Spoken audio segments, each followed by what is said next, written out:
the Speaker, I can tell you that both initiatives will deliver more than what that last government attempted to when, for instance, they put out a $1 billion infrastructure scheme.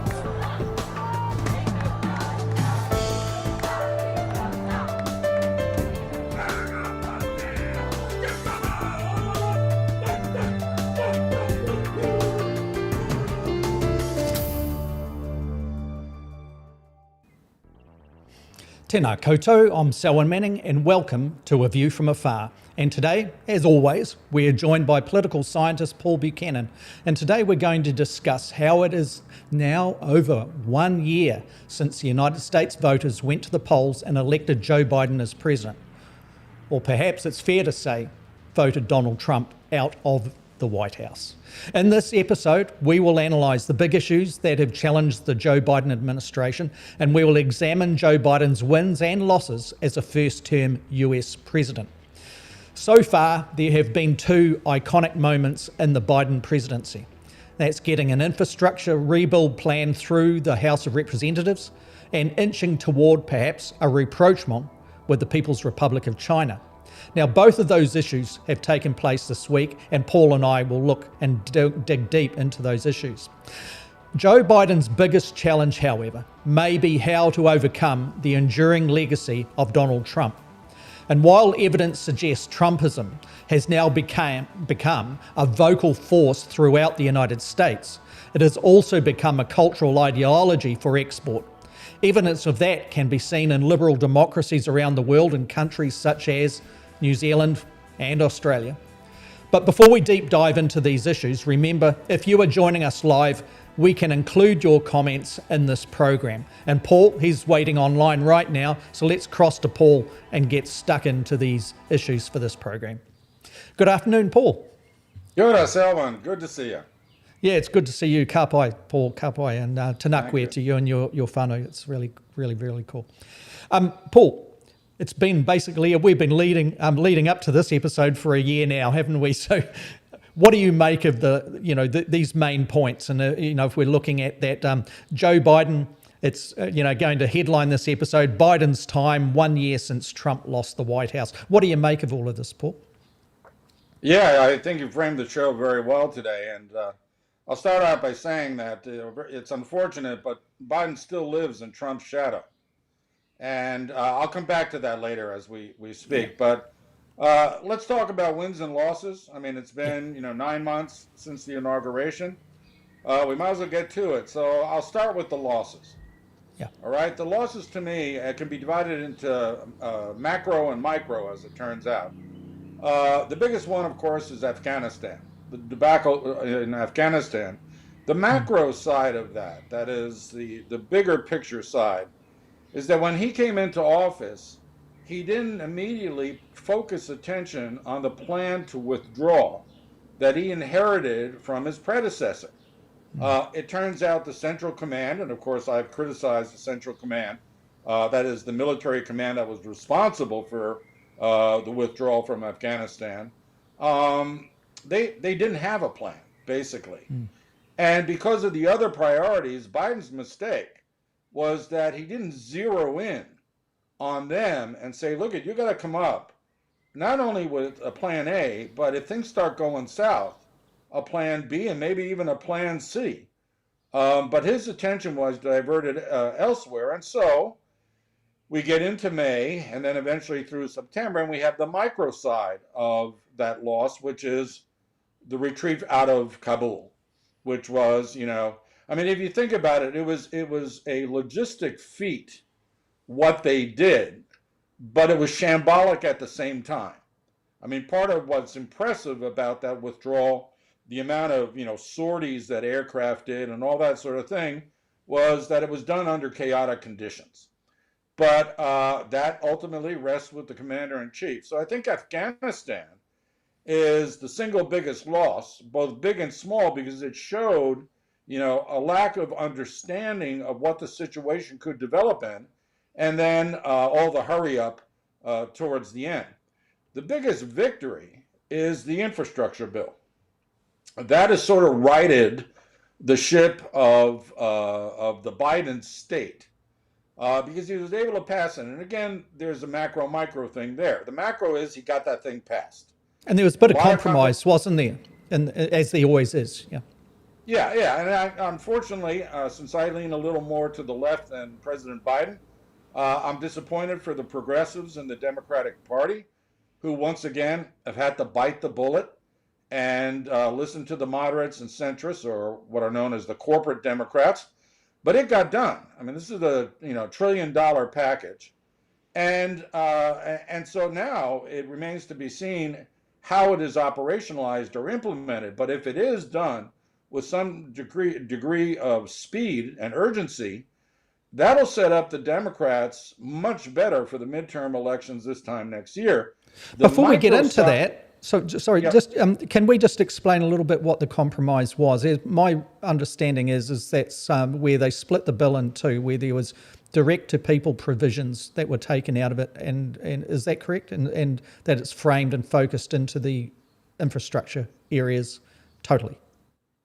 Yeah, see now, I mean, you read American politics well. So if you think about it, especially with those Republicans, by the way, I'll just say the micro side of the victory was he was able to get crossover from the Republicans, both in the House and the Senate. And so I forget what he got, 13 Republicans voted in the House. That's significant when you consider that basically the Democrats hold the House, clearly. Yeah. I mean, let's face it, the Republicans who voted in favor of the bill are getting death threats. Yeah. I mean, the Republican Party, we'll come back to that when we talk about Trump. Yeah. They're no longer interested in compromise. They're not, they are a disloyal opposition. They just want to use the colloquial humbug anything the Democrats do. They don't care. It's visceral. But he managed to convince 13 reasonable Republicans, to come over and join the passage of the bill. It would have passed anyway, but it was good to see that bipartisanship. Now, like I say, you read this thing well. The only way he could get it done was to separate stuff that could be piled into cultural wars and stuff that could not. What could not? Infrastructure development. That's not an ideological issue. Improved broadband in rural areas, better highways, more bridges. I mean, I don't know. Maybe there's some ideology out there, a libertarian, who will say, oh, I'd rather, go waist deep in water to cross a river than have a bridge. Maybe. These are strange times. It's a possibility. But and again, this shows you, pragmatism. I mean, one of the old adages of politics, we always hear about making legislation is like making sausage, right? But actually, back to the Kennedy years, there was a phrase that said, politics is the art of the possible. What is possible is pragmatic, okay? Not idealistic, not pie in the sky. You can get things done if you behave pragmatically about what is possible and what is not. Infrastructure development is non-ideological. That could get done. Support for families, free preschool education, all those sort of human welfare issues, which are very close to my heart, being left-leaning, that turns into the stuff of culture wars. That's where the Republicans started yelling socialism. They realized if we try to put this all together, we're going to get dragged down by the culture war invocation of the right-wing media and the Republicans, of course. Whereas if we stick with infrastructure, see how that goes, and if it goes well, then come back and say, okay, freeing up parents of preschool kids, so, 0 to kindergarten, so that they can return to the labor force, they can do those sort of things. That's actually good for U.S. productivity. I mean, we could talk about it in economic terms, but right now is not the moment because it turns into an argument about socialism. And you and I both know that, these guys wouldn't know socialism if it, ran smack into them. But, it's a buzzword and it's a boogeyman in U.S. politics. I mean, here we'd laugh if someone said that sort of stuff. Yeah. But so I think that pragmatism, making politics the art of the possible in the first instance, this is a great victory. And it shows that in spite of his relatively low polling, he's around 40% approval, and most of the disapproval is on economic grounds.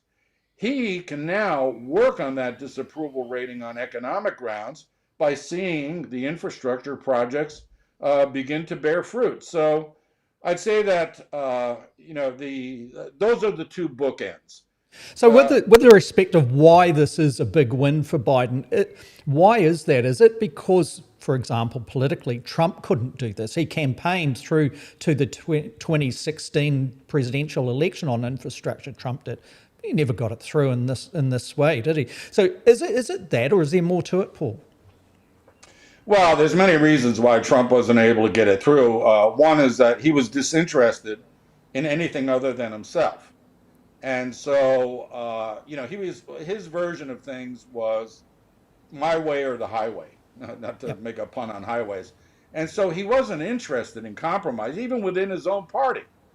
So he got nowhere because Congress has to pass the legislation, not the president.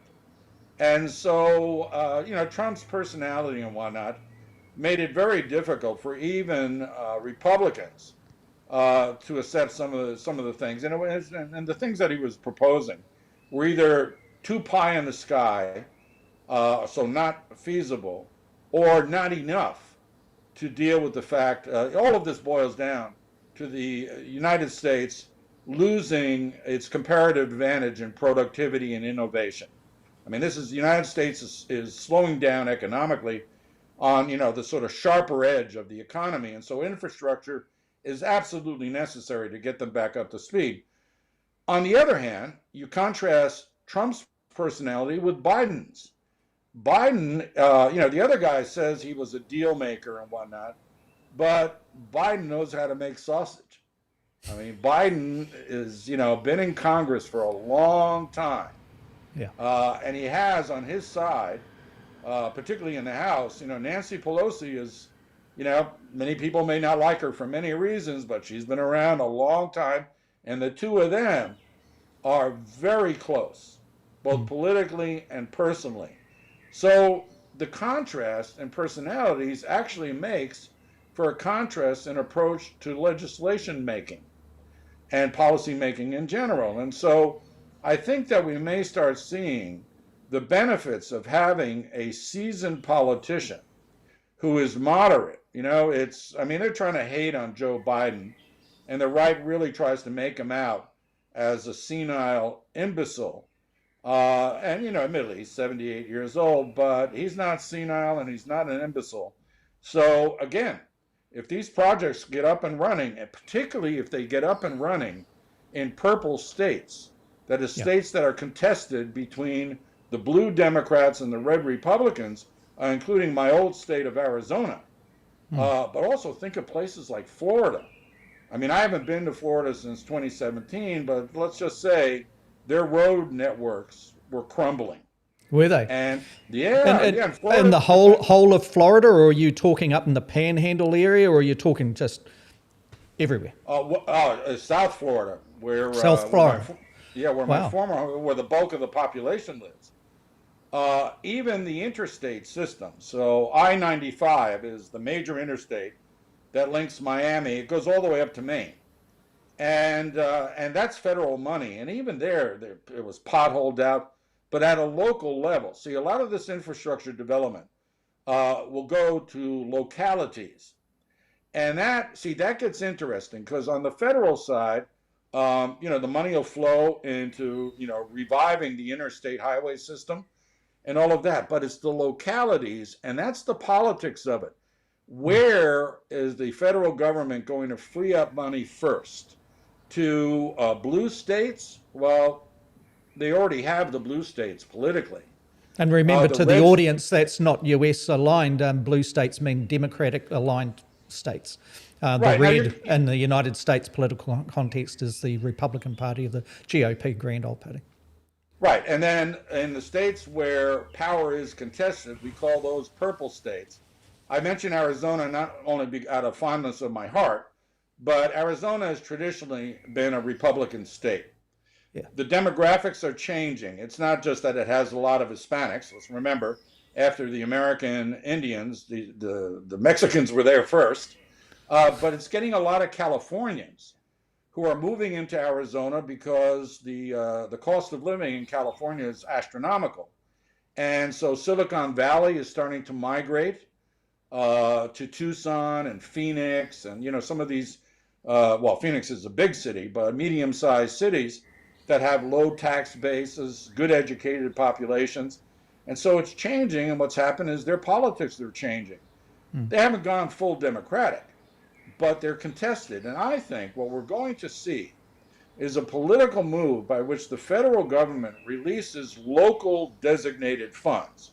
Let's say, because Tucson is my favorite place in the States, they got a lot of problems with their streets. I mean, they're, pothole problems, which they shouldn't have because it's a very mild climate.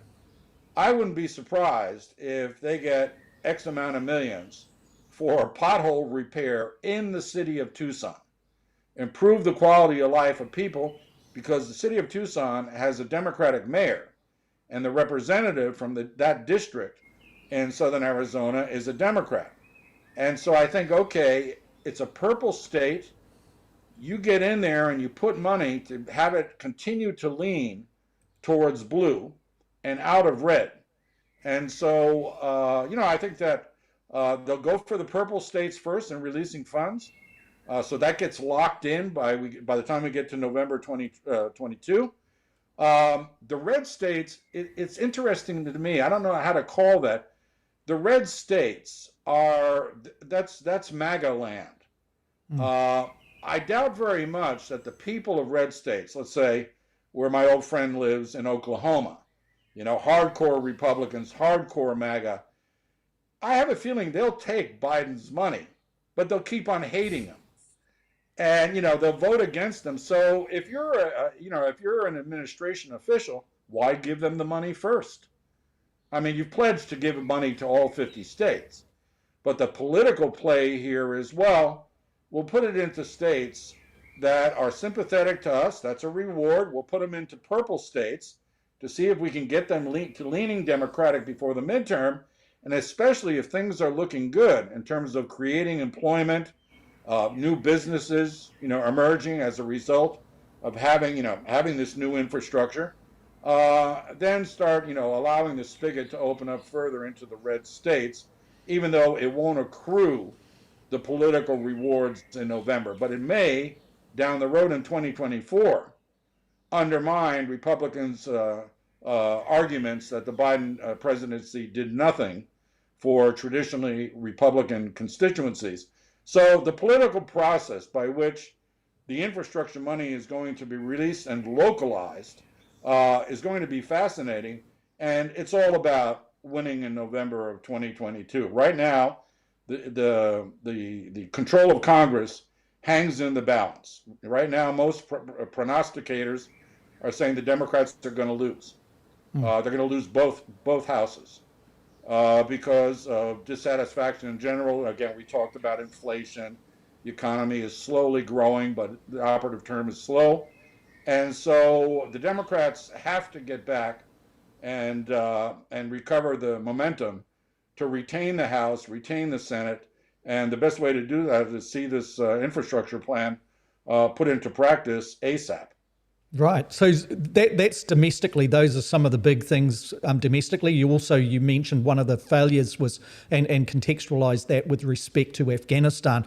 If we start looking from outside the globe in foreign policy terms, security terms, defence, positioning terms, let's just go to this and have a bit of an introductory here from a news organisation coming out of Singapore that handled this, I thought, quite well in the introductory period of this clip. And this, of course, what we're talking about is the first proper bilateral between Joe Biden and the President of the People's Republic of China, Xi Jinping.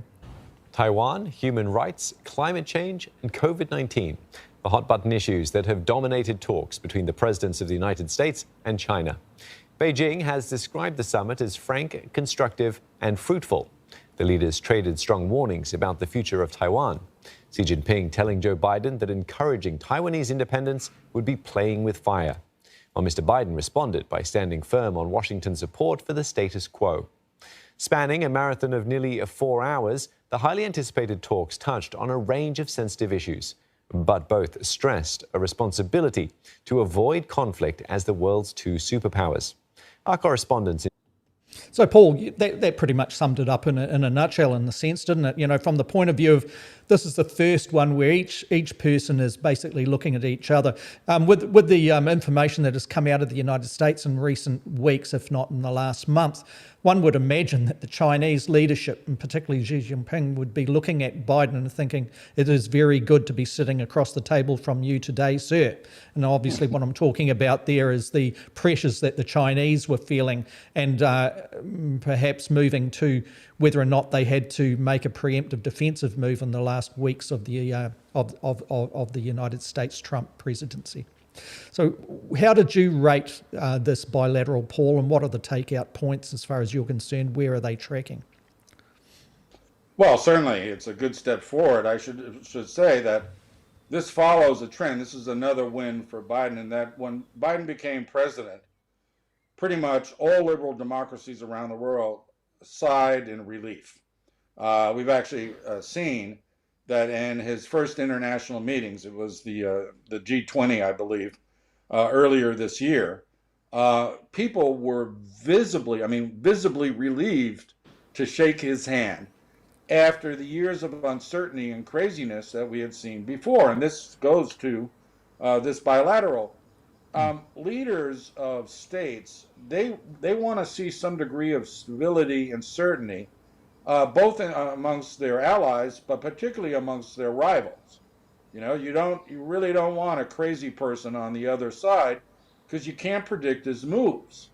And you know that the crazy person may have a plan and what have you, but to everybody else, you know, the uncertainties are overwhelming, and that leads to arms races. You know, you don't know what to get out of this guy. He might blow. That's and on that point, it was a different situation for Russia, wasn't it? There was a sense that with Trump, the erratic Trump, the unpredictable Trump, the uncontrollable Trump, that Russia had some sort of element of control over that, and that was different for the rest of the world, wasn't it? Yeah. I mean, the Russians may have liked him, but certainly the majority of liberal democracies, and you know, all throughout Europe, for example, quite the contrary. They didn't like him at all. They knew what he was. You know, a guy grossly ignorant about international affairs, a bully, an authoritarian. You know, all the things that democratic leaders should not be. From the Chinese standpoint, it was the uncertainty issue. You know, what is this guy going to do? And with Trump, it was either he was your best friend, and he's doing photo ops saying that he's in love with guys like Kim Jong-un, or he's personally attacking you. As you're another world leader, and sure, you're not the leader of the United States, but he's calling people idiots. And, you know, I mean, we think of the litany of Trump things. You realize the world just on January 20th was like, thank God that was over. And now we have a guy, I mean, Biden, you know, he was the head of the Senate Foreign Relations Committee for many years. He sat on the Armed Services Committee. Then he was vice president. I mean, this guy knows world affairs. Now, he's a liberal internationalist, and he's a bit of a hawk, or was, under the Obama administration. And maybe he's mellowed a little bit and will not repeat the mistakes that he made in the past. I mean, he did support the invasion of Iraq in 2003, you know, and yes, you could say, well, he was fooled just the way Colin Powell was fooled, but he sort of subscribed to that idea that the U.S. could intervene and force regime change in Iraq and elsewhere. One can only hope. And North Africa, he was a part of, obviously, the Hillary Clinton kind of moves relating to Libya, certainly Tunisia, using coalition forces from Western Europe to assist the United States' interests, but then let the militias out of the bag that formed in Syria to become ISIS, for example, and then these. And of course Libya is, you know, just one big civil war. But I think that he has the capability to learn from his mistakes. And Afghanistan, I think, may have sharpened that. The idea that uh, regime change imposed from the outside, particularly on pre-modern societies or tribal societies with no histories of democracy in particular, is a fool's errand. That it doesn't work. There are other more subtle ways of trying to promote long change. And so I think that he has the ability to think through his own mistakes, get good advice, and approach the world differently. But the world is, I won't say they have open arms, but they are relieved, and that includes China. Yeah. Because, President Xi undoubtedly, had a full dossier on who Joe Biden is. And besides the fact that for all the talk about Hunter Biden and whatnot in U.S. right-wing circles, when it comes to personal compromising things, Joe Biden is a saint compared to Donald Trump. But he's also rational. What you see is what you get. You're not going to get some sort of strange surprise because the guy woke up on the wrong side of the bed. And so Xi and Biden talk the way you want world leaders to talk. They're not going to be pals, although Xi did call Biden his old friend. But, it's like I used to say to my military students years ago were fighting insurgencies in Central America and South America. And before they knew me very well, I heard some of them disparaging the guerrillas in El Salvador and what have you. And I said to them, I made it a point to talk in class and said, you may not like these guys. You may not like their ideology. You may not even like the way they fight, because sometimes they fight dirty. But you got to respect your enemies as much as you respect your friends. Because if you don't respect your enemies, you're going to make mistakes. And, I said, all the guys that you're fighting are volunteers, and they're going to die. I mean, they know that, they're overwhelmed by, U.S. forces and the client country, and they still fight. That, of course, was the Taliban. And so I said this to those guys because Biden understands he's got to respect China. All right? No talking down to China, but respect means confronting in very civil terms the mistakes that China is making, and let China know that there are limits to what they can do before there'll be pushback. And I noticed, I'll give this thought. Yeah. It was what Biden did not say. I didn't see the whole video conference, but I was struck by two things. The first was he didn't mention Hong Kong. Almost at all. I mean, he may have mentioned it and I didn't see it. But, the focus was on Taiwan. And so it's as if the U.S. has conceded that Hong Kong is now China, that the democratic experiment, post-colonial democratic experiment is over. Just, a concession by not saying anything. On the other hand, I was thinking to myself, if they get into a back and forth, or if, they just point out their differences about Taiwan, there's a trade-off that can be done here among many things. What would be wrong if Biden said to Xi, look, if I can get some guarantees that you will not attack Taiwan and you will recognize its autonomous status and don't do a Hong Kong, again, Taiwan is a much more difficult target, we will turn around and we will recognize North Korea as an independent state. You see, the United States does not recognize the North Korean regime.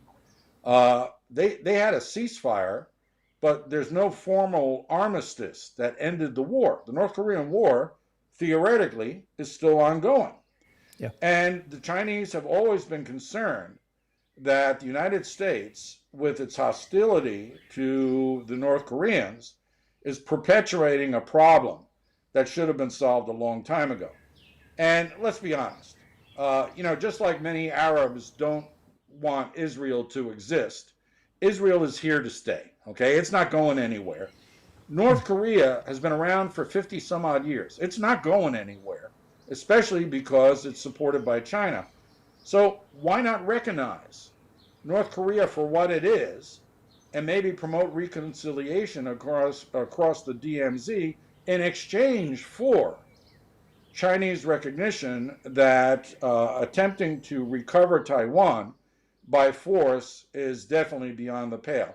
And that may be something, or versions of that, could well be what will be talked about quietly behind closed doors now that the two leaders have been able to address a series of contentious subjects politely and in a civilized way while agreeing to disagree.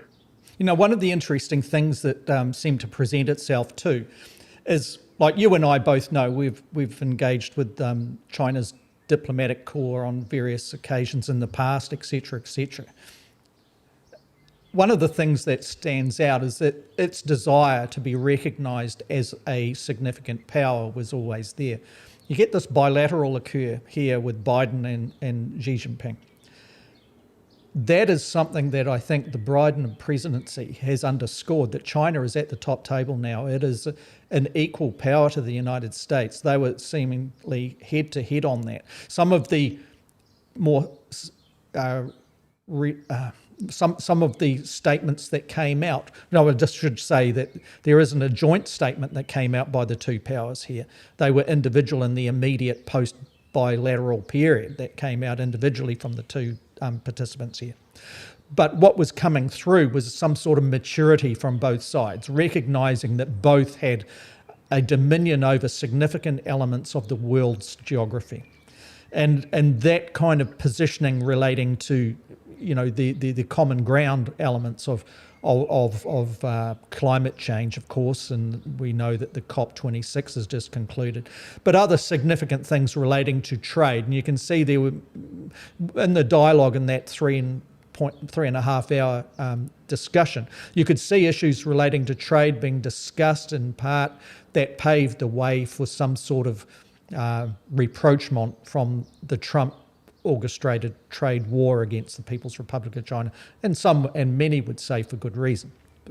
That aside, those points Biden was laying down, the reasons for the United States' position on trade are these 1, 2, 3, 4, 5, getting that dialogue going. But with respect to arms race, what we saw there too from the bilateral was an acknowledgement that neither side wants a Cold War superpower clash.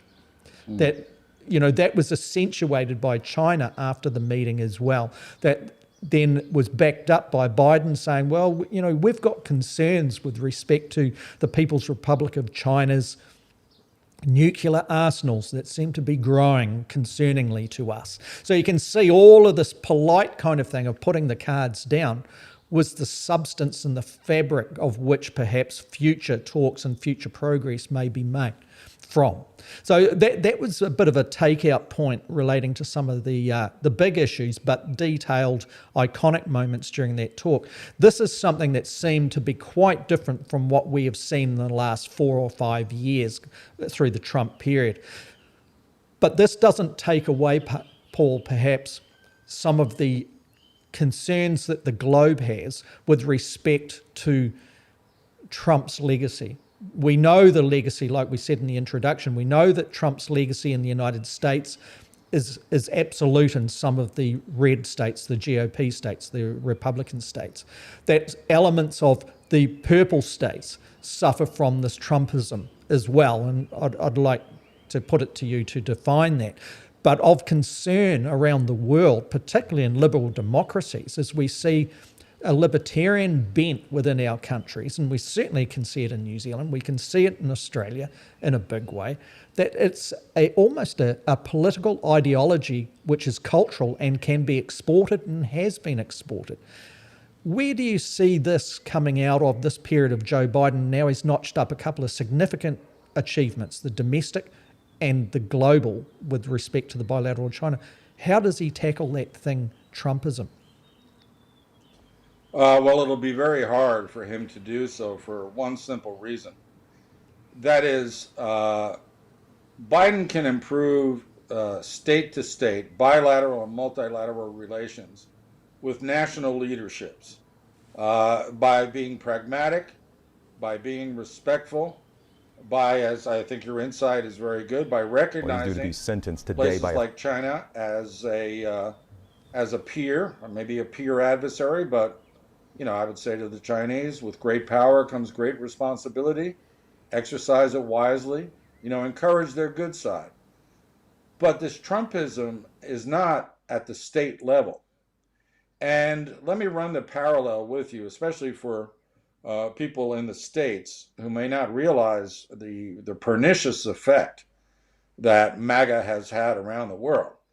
Here in New Zealand, we have, within the last 10 years, been increasingly concerned by what are known as Chinese influence operations, where Chinese money goes into political parties, Chinese money takes over strategic sectors of New Zealand industry.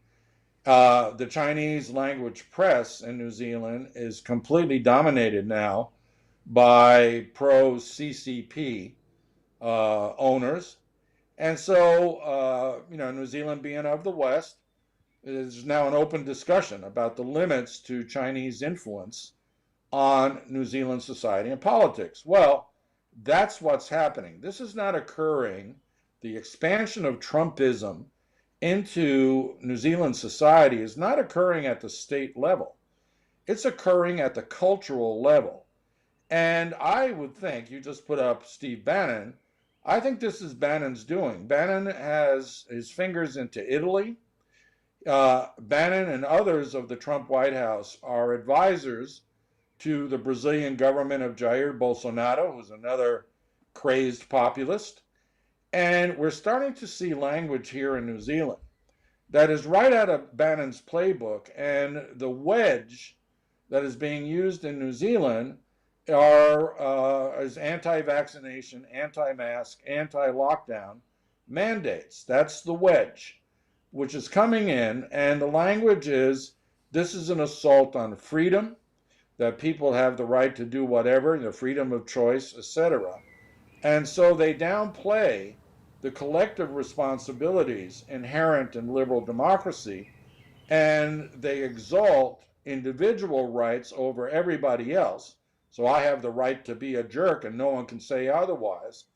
And that's now flooded in to the right-wing discourse in New Zealand, and it's now manifest in protests in the streets, protests that include Nazi symbology, that include, you look at the signs that were outside Parliament 10 days ago, and a lot of them are very close looking to the signs of the insurrectionists on January 6th, when they stormed the U.S. Capitol.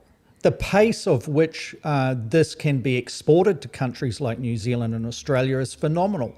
The Let's Go Brandon signals that people in the United States will know exactly what we're talking about here.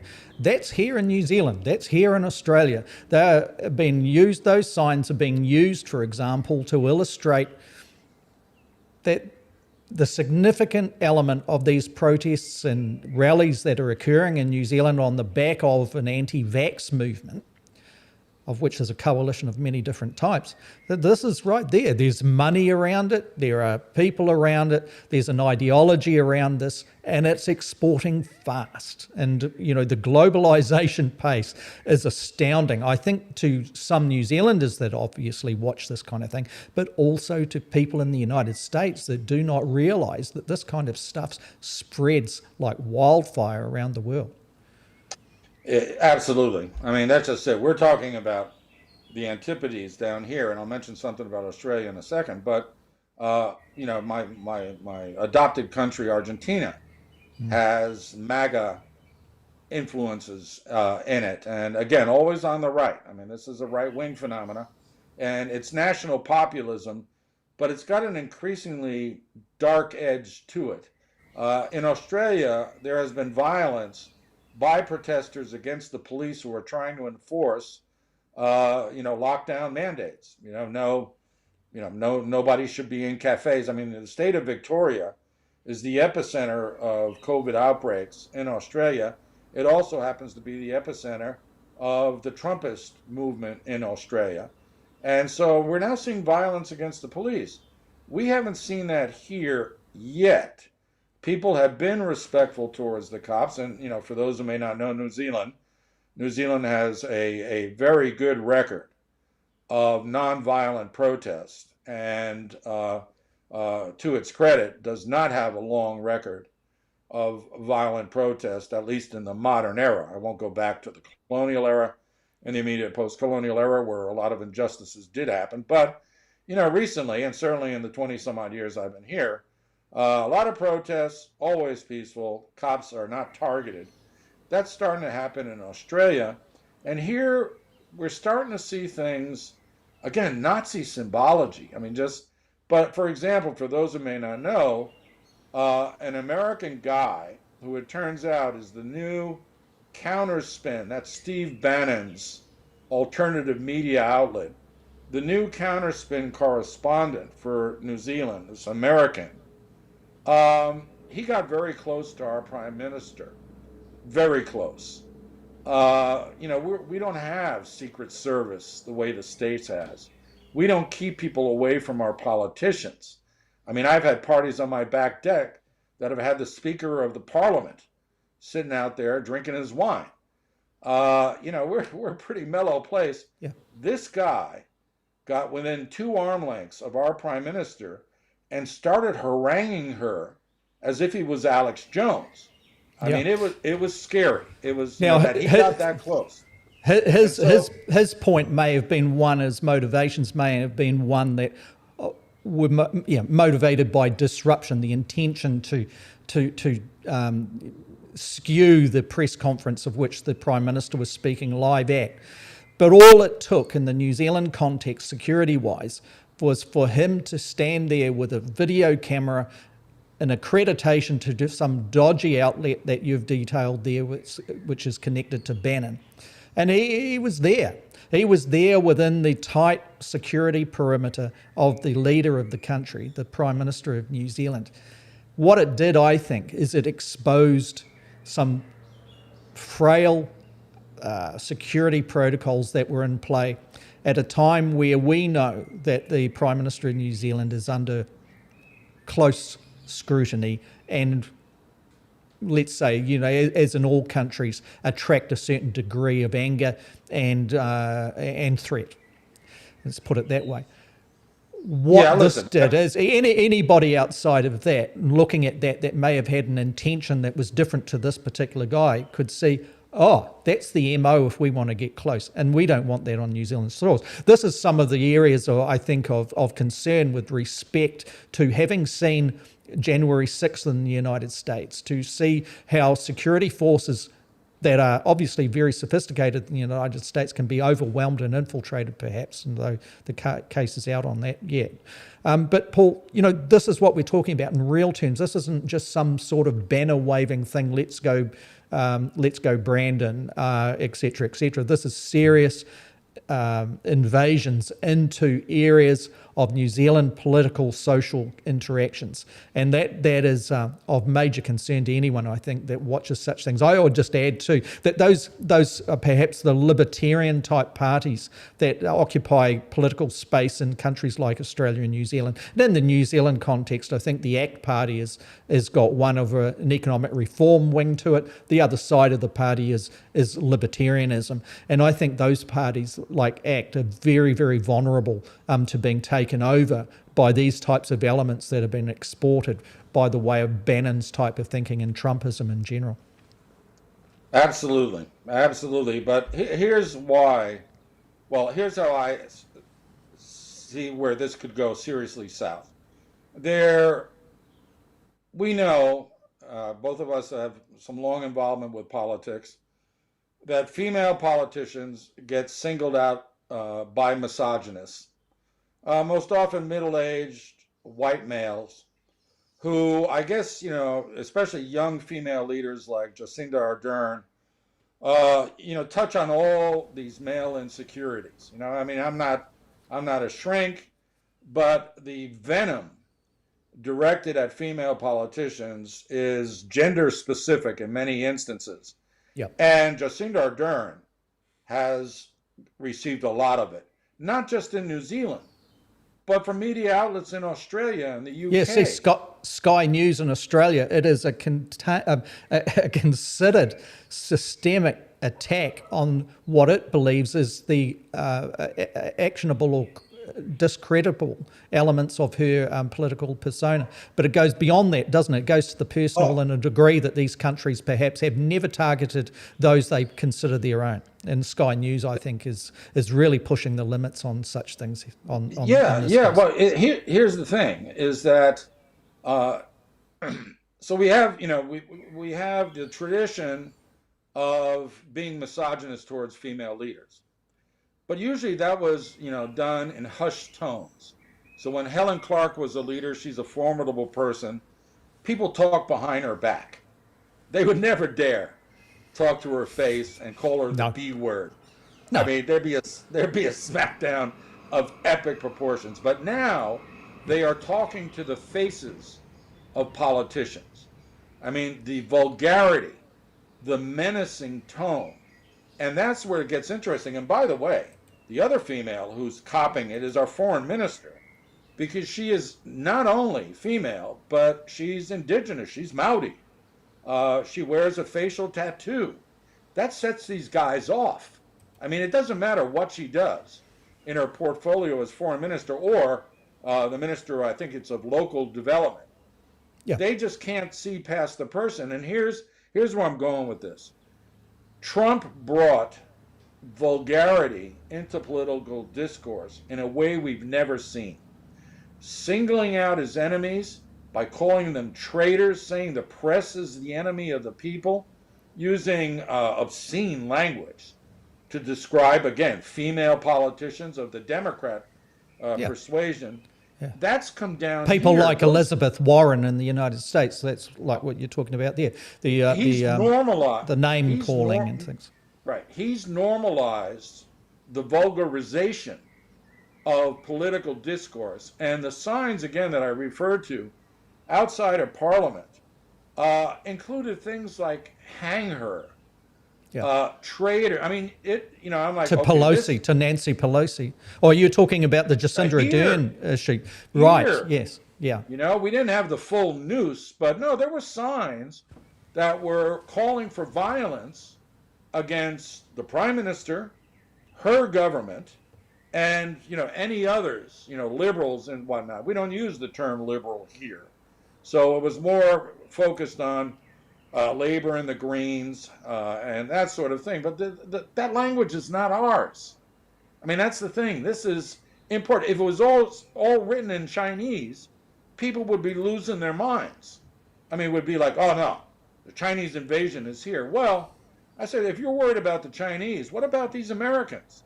It turns out the anti-vax, the anti-mask, the anti-lockdown has a disproportionate representation of expat Americans. And I happen to be one, and I'm offended by these loser neo-fascists showing up on the streets and protest, emulating their hero Trump, and thinking that New Zealand's going to tolerate it. And you're right. I happen to think that the security services need to keep a much closer eye, not only on that fellow who approached the PM, but there's a few other of these Yanks who are not all there. Let me put it that way. Yeah, the MAGA hats that they're being wearing here in New Zealand, the red caps with MAGA on it. Underneath, there's the inscription, "Make Ardern go away." Yes. And in the context of where things have been tracking, where there is a very, very small but dangerous cabal that is attaching to these things, that's almost dog whistling up a problem. Let's put it that way without adding fuel to the fire. Look at it. Here's some very sobering stuff. Since I am in the security business, in the days after the Christchurch terrorist attack, March 15th, 2019, the New Zealand police went to the house of this individual who just approached the PM, this American, now Steve Bannon's correspondent. And they did so because after that terrorist attack, he was applauding the killer online. He was, just hating on Muslims, applauding the killer online. So the cops thought they might go pay him a visit. He was unrepentant. I mean, literally was like, what are you going to do to me? Because see, they hide under the cloak of free speech. And he's like, well, I didn't say go and kill anybody. I just don't like Muslims. This year, the SIS, which is the equivalent of the CIA, it's our human intelligence agency, they've just come out and raised our security level from medium to high, or is it maybe low to medium. But what's chilling is they say that they would not be surprised if there was a terrorist attack from a right-wing entity, most likely from a right-wing entity, within the next calendar year. I mean, this is an official statement from one of the lead intelligence agencies. They're worried.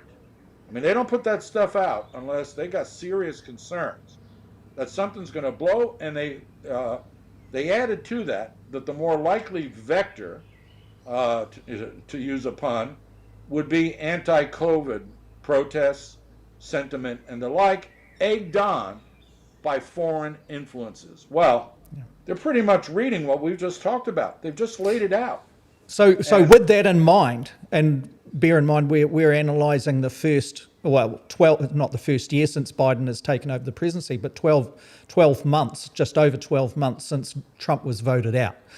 Do you believe that Biden is able to, bring the United States cultures into an equilibrium so that these more extreme things are not washing like some sort of foul tidal wave over countries that have never witnessed this type of thing before? And it's not just in New Zealand, obviously, and we talked about Australia, but you're talking about any country in the South Pacific that affiliates by interest or culture in every kind of form to the United States' export machine. So this type of thing is what we're talking about, vulnerabilities of states and small economies that perhaps have no means of resisting this in their own right. Do you think Biden's the man that can put some balance into such things? Or is that an elusive proposition in the first place? Yeah, it's going to be very hard to do. I mean, because we don't want to suppress free speech, including offensive speech. I happen to think there's a clear distinction between hate speech and protected offensive speech. Yep. I think that the best thing that the Biden administration can do, again, given the long shadow being cast by Donald Trump at a cultural level, not just in terms of the midterms and beyond, but culturally, is to ensure that his Justice Department brings people like Bannon to justice. Now, we've seen that Bannon's been indicted for contempt of Congress. There's more fish to fry in that regard. But I think the best thing that could be done, and I understand the delicacies of diplomacy, but it would be great if the U.S. Embassy here in Wellington issued a statement condemning the Trumpization of political discourse in New Zealand, saying this is a problem for us at home. We don't need to export our problems, and we disavow and repudiate those expat Americans who are trying to channel MAGA into the New Zealand political scene. And if not the embassy, then perhaps there's a role for the New Zealand United States group. There's preoccupied with trade, of course. It's like a friendly kind of engagement, and one that embraces the two cultures. And that's very, very big here in the United States' interests. And that'd be another thing there, where a sobering kind of view or message could start coming out to United States citizens that are over here or contemplating perhaps picking up this mega cause. Yeah, I mean, again, you got to be delicate, and we're about to receive a new ambassador from the United States, a Democrat, former senator from Arizona, interestingly. I forget his first name, but Udall, from the very famous Udall political family. The scion of that family was a guy by the name of Mo Udall, who was a senator. This is his son. Did a couple terms in the Senate, and now is going to be our ambassador. Comes from the centrist wing of the Democratic Party. But I think, he's a politician. he may understand that this cultural influence casts the United States in a very bad light. I remember years ago when there were some football hooligans, English football hooligans running amok in Italy, and they seriously hurt several people. The British government came out and said it repudiated them, that that's not what British culture is all about, that they're just louts and thugs and the Italians should deal with them to the full extent of the law. Well, this is an ideological clash, okay? So this is not, thugs running around in the street, but the mentality of some of these Americans and their New Zealand counterparts. I mean, there are plenty of New Zealanders involved in this mess.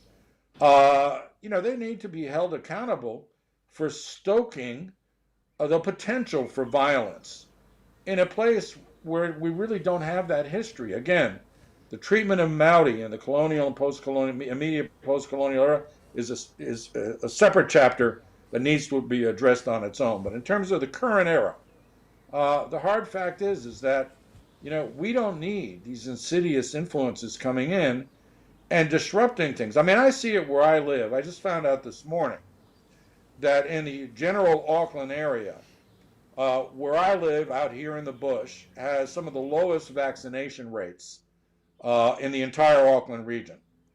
And, because now they've allowed kids to go back to school, and we've got a school-age kid, we got to worry about, which parents are vaxxed, which aren't. But where I'm going with this is on the local social media pages, that language has crept in.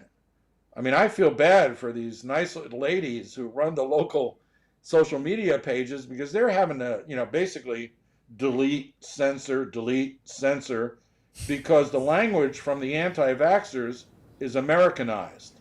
It's nasty. And it's gendered. You see these guys pop up and, they object to some woman who says, wouldn't it be good if we were all vaccinated? And they start out with, a few slurs on, on the women's gender, and then go into how their research has taught them, the finer points of, the spread of infections and the like. So it's possible if the embassy repudiated these neo-fascists, that's what they are. They're white supremacists. That's another wrinkle, is that crowd is coming together with the anti-vax crowd, with the Americans central to the mix. I personally think if the embassy came out and said, look, we disavow and repudiate the Steve Bannon influence on certain sectors of New Zealand politics and society, I think that could do a world of good. I really do. I think that then we know that at an official level, the U.S. is not behind this. This isn't a false flag. See, I'm even using the language of some of these nutters. And, but short of that, I don't know what they can do. I mean, I really don't, because again, the President of the United States, he operates at a state level, and this insidious influence is operating at a cultural level. Yeah, and it's a cultural export. That's how I kind of packaged it at the front here, and that's what creates that dilemma, that problem. There's an issue in so many different ways, and I pick up very clearly that concern that you have. Well, how can you actually stifle this type of thing? And in some ways, what you're calling for is a mark of common sense to be restored into some of the debates. Paul, before we go into, just to wrap up the program, and we look at what to expect from Donald Trump, would we expect him to be able to get the Republican nominee for the next presidential elections in the United States? And we can perhaps dig into this perhaps more deeper next year, but just from an introductory to that. And also, what can we expect from Joe Biden as we move over what is in the southern hemisphere, the summer period, but obviously the winter period in the United States. So, but before we do, I'll just touch on a few things. There's a comment that came in earlier in the program from Gary Huckma, and he says, Buchanan's always interesting. So good on you there, Paul. Ka-pai for that. Hey, Gary, you got to talk to my wife. She doesn't think about it. Yeah. that's a cool kind of comment. And then another one came in here from a Facebook user. Now, what's going on here is Facebook has changed some of its settings. So instead of picking up the name of you there, Facebook is blocking the name and just putting Facebook user there. But anyway, the comment came in when we were talking about how perhaps more of the liberal type of position parties in countries like Australia and New Zealand are vulnerable to this Trumpism and the Steve Bannon kind of approach of such ideologies creeping into these parties, and there's a vulnerability there. And the Facebook user says, I'll just bring it back, so I just had to retrace back to what we were talking about there. Exactly. ACT MP David Seymour, and that's the leader of the ACT party here in New Zealand, has some very pro-right-wing policies and gets a lot of publicity and traction. What David Seymour often has there is economic positions centre right liberal economics, and I think that's what the person is talking there. Well, at least that's what I would suggest is the case here. And then another one from a Facebook user has come in. Vulgarity has been here for a while. John Key got a serve too. So meaning that John Key was also the target of quite a lot of vulgarity when he was Prime Minister, and a popular one. And Ardern is picking up a similar kind of thing. I'd just add that this has taken a turn for the more sinister, and that John Key didn't have to endure such ridiculousness that in the same way that Jacinda Ardern has done. And then a comment from Liz Hughes here, Liz Hughes, and she says here, the former national leader had his own MAGA hat, and she's referring to Todd Muller, who was for a very short time in the lead up to the last elections, the leader of the National Party, and he said that he had his MAGA hat sitting on his office wall or his office cabinet purely from a point of view of what was it, Paul? Interest or curiosity, I think, was the word that Todd Muller actually referred to. So those interactions, thank you to the people for those interactions. Let's get back to wind up the program, Paul. Do you think Donald Trump can actually stand successfully as the nomination for the grand old party, the GOP, at the next presidential elections? And what can we expect from Joe Biden in the next few months? Yeah, I should point out, Todd Muller said that he collected political memorabilia. Yeah. And I believe that to be true. I don't think he fully realized what that hat represents.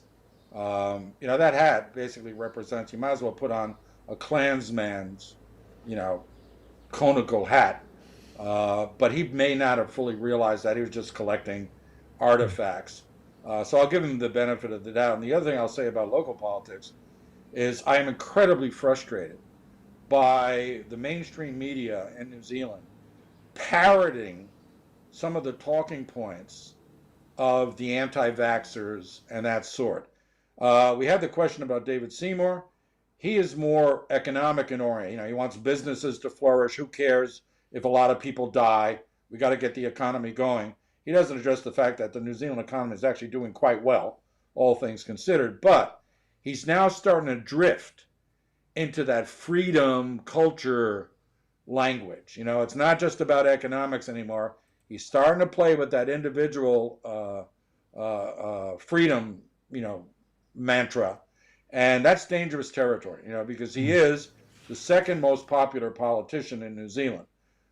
He's got to watch his mouth. He's got to, if he wants to stick to the right-wing talking points about economy, that's fine. Once he starts talking about individual freedoms and that, we're in the middle of I think too the ACT Party here in New Zealand is in a situation where we can see it very high in the polls, and to a degree there's a large part of spill from the National Party, the Conservative Party, that has gone across for its own reasons, and most of that is a lack of leadership in the National Party and not dissatisfaction there, I'd imagine. You've also got a bit of spill, one could argue, from other parties.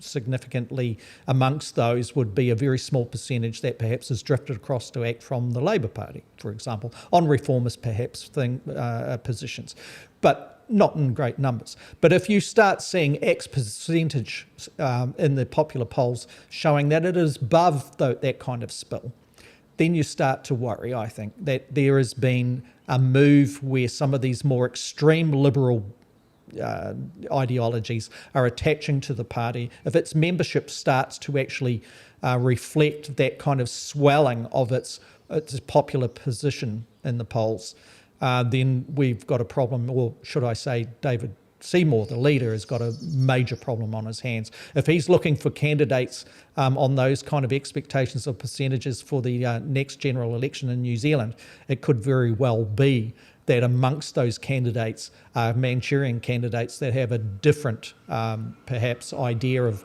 New Zealand's future as compared to David Seymour himself. That's how I read it, Paul. Yeah, look at it. I mean, he's already brought into his party. I mean, let's give him credit. He has expanded ACT's parliamentary representation. He's the second most popular leader, second to the PM. He's the de facto leader of the right-hand side of the Parliament. But he's brought in some people. He's brought in people who are not libertarians, Christian conservatives, gun freaks. You know, he's got someone who's NRA gun types. lobby. Anyway, he's basically brought in populists. Populists and libertarians are not the same thing. In fact, one could argue they're diametrically opposed. But he's brought them in because that's what has allowed him to be successful in expanding his party. So I'm afraid it's going to be the tail that wags the dog.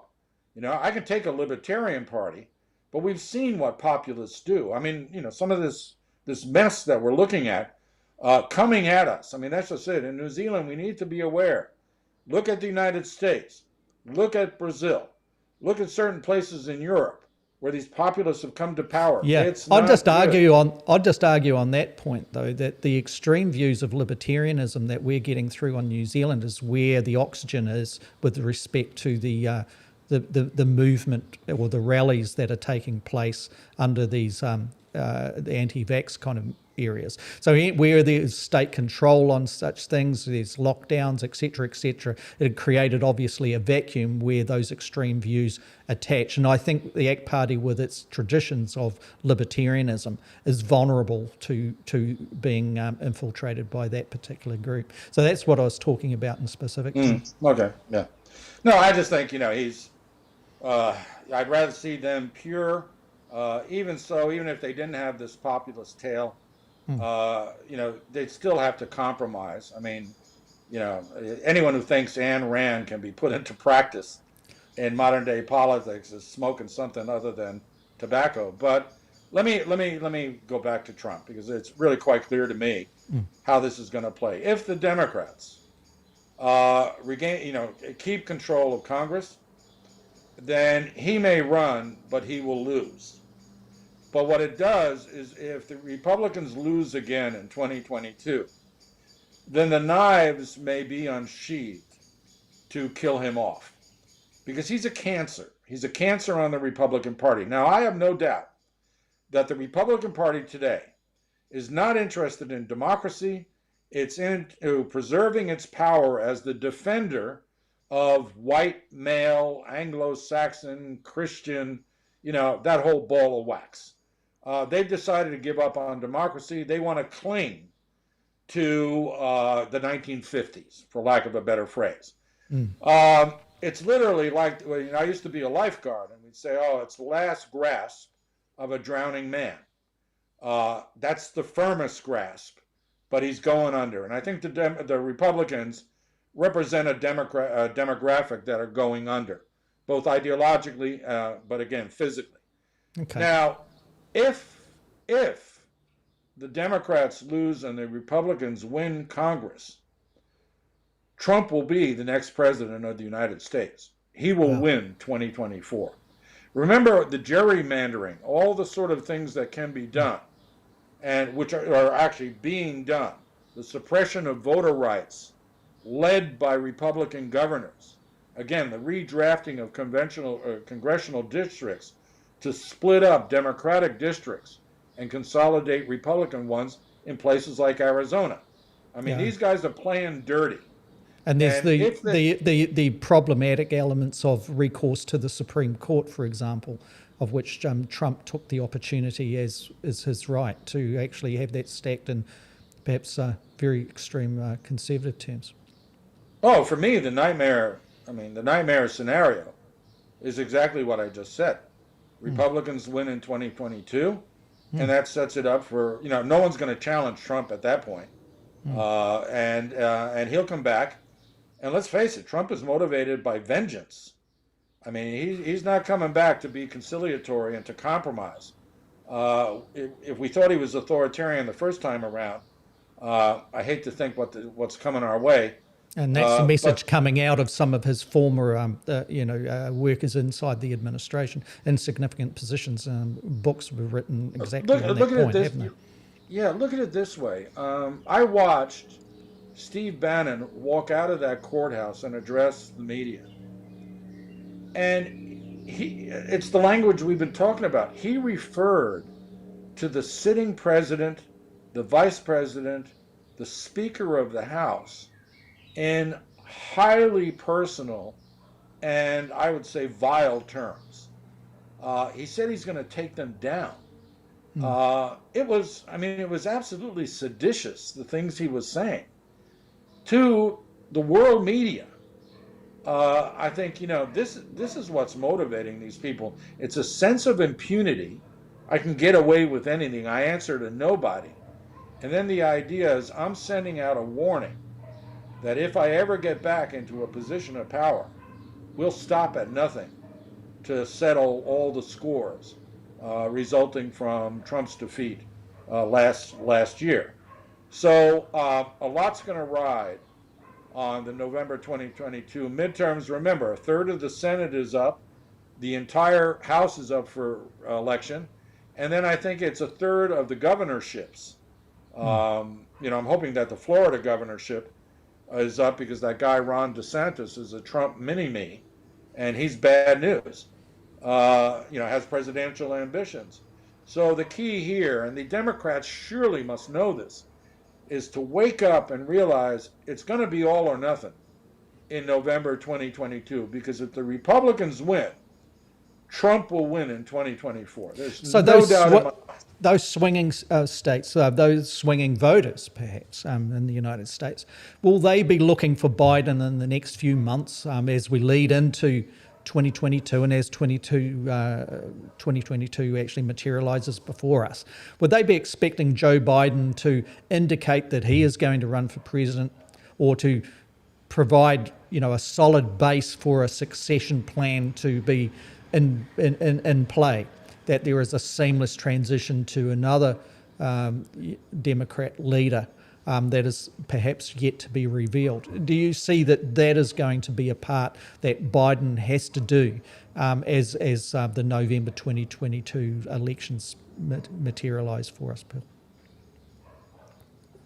Your point makes me realize I didn't mention that everything is contingent.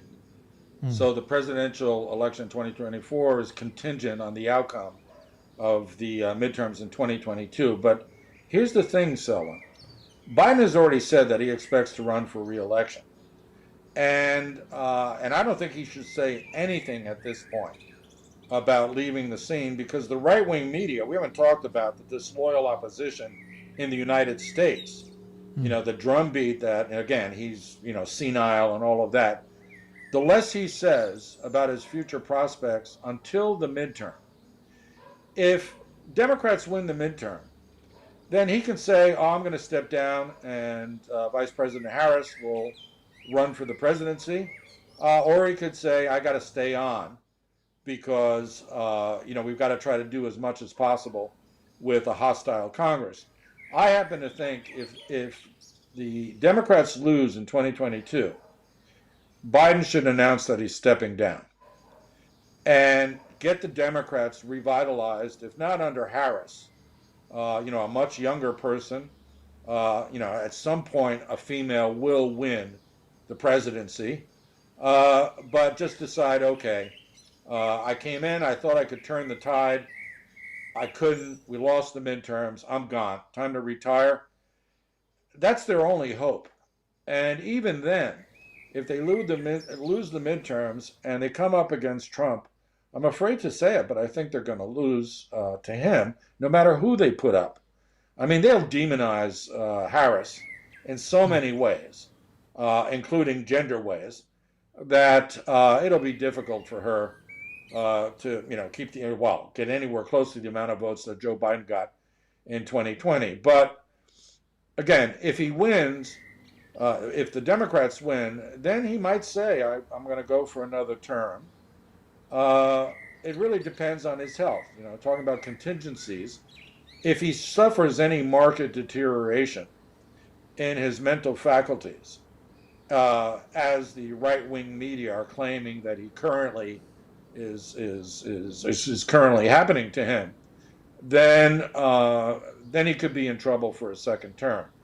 If this infrastructure thing goes through, if unemployment drops, if business are created, if the economy as a whole rebounds, and again, it is rebounding slowly, then he stands in good stead. And if the Democrats win, it's the American public rewarding them for getting that infrastructure bill passed. So the real important thing here is to move forward on implementing this legislation and putting it into, literally shovels in the ground. Firm up the blue base, work on that purple base with an eye towards the November 2022 elections, and hopefully continue control of both houses of Congress, and then turn their sights on finishing Trump off. Again, I think the Republicans will do Trump in if they lose the midterms, because that MAGA tail, that MAGA coattail isn't working for them.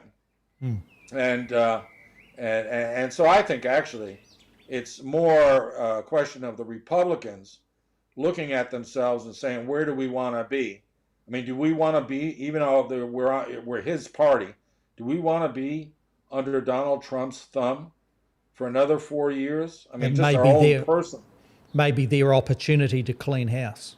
That's basically why you're saying it's contingent. Look, they've got several of the foremost MAGA people in the House. Marjorie Taylor Greene, Matt Gaetz. I mean, these are dangerous people. Gaetz could well be criminally indicted for sexual trafficking.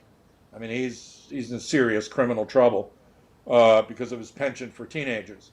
Marjorie Taylor Greene is an outright racist, bigot, anti-Semite. I mean, she's a freak show in a human body. They got to get rid of these people. You may have seen today they're voting to strip a fellow by the name of Paul Gosar, who's a representative from Arizona, who was the guy who put out the anime video showing him killing Alexandra Ocasio-Cortez, slitting her throat. This guy is off. They're going to strip him of his committee assignments. And so he's just going to be sitting around in Congress doing much of nothing. But the leadership of the Republican Party in the House cannot bring themselves to denounce the video, again, in which he kills a fellow sitting member of Congress. And then attacks Joe Biden. I mean, but he didn't kill Biden. Anyway, there's insanity inside the Republican Party. And I think, well, if they don't split in two, into the MAGA wing and, the responsible wing or the corporate wing, whatever you want to call those guys. The McConnell wing, shall we say. Yeah. I mean, I'll take it at this point. But the thing is, they're self-destructing. I mean, given those demographic changes I spoke about, given the cultural changes, given the fact that they're the drowning man, they might want to throw themselves, a rescue buoy, a life jacket. And the only way they can do so is to move away from that, MAGA anchor that is attached to them, swim away from that and exercise some responsibility, both as an opposition and then eventually, because they will come back at some point, as the majority in Congress. But right now they don't appear to. They're really sitting there on the fence thinking, should I ride Trump's coattails or should I get off? Well, if I get off now, I'm going to be pilloried by Republicans. I'm going to get wiped out. I'll get primaried. Bad things will happen to me, including physical violence. So I'm going to sit and I'm going to wait. And I'll watch those November elections. And then, yes, if we lose some more, then we can turn on Trump and go, you know what, your coattails are not enough, but more importantly, people now are just voting on the very thought of you coming back. Get swing voters, queasy, and they're voting against, the possibility that you can return to politics. Now, this may be a minority view. I may not have the perfect read of the tea leaves, but surely, in the interest of self-preservation, the Republican, you got to be looking down the road. What's that old phrase? The shadow of the future weighs heavily on current decision making. You got to be looking down the road and you go, do we want Trump in the White House in 2026? I mean, we got to look at our party's futures here. And if you're being led by people like, what's her name, Taylor Greene or Matt Gaetz, there ain't no future, for that party. So, it's as much for the Republicans to lose as the Democrats to win. And I don't see the Republicans changing their stripes through November 22. Then if they lose, they just might. But between now and then, it's going to basically be a case of how much the Democrats deliver to stave off the attacks on Biden, because Biden is the lightning rod now, from the Republicans. If the Democrats deliver on this legislation, I think they can probably, they'll keep the blue states, but they could possibly make some inroads in the purple states, and that'll be enough to keep majorities in both houses of Congress. Yeah, thank you for that, Paul. So 2022 has got a major interest and importance to those that live outside the United States as well, for those very reasons, isn't it? So thank you for your company today again, Paul, and for the dialogue. It's absolutely fascinating. Thank you to the audience that has been with us through this live recording session, and also for those that are joining it on demand. We've enjoyed bringing this extended version to you, looking at the 12 months just over since the United States voted Donald Trump out of the White House and voted Joe Biden in as its President of the United States. Until this time next week, we look forward to your company once again. Take care out there. Goodbye.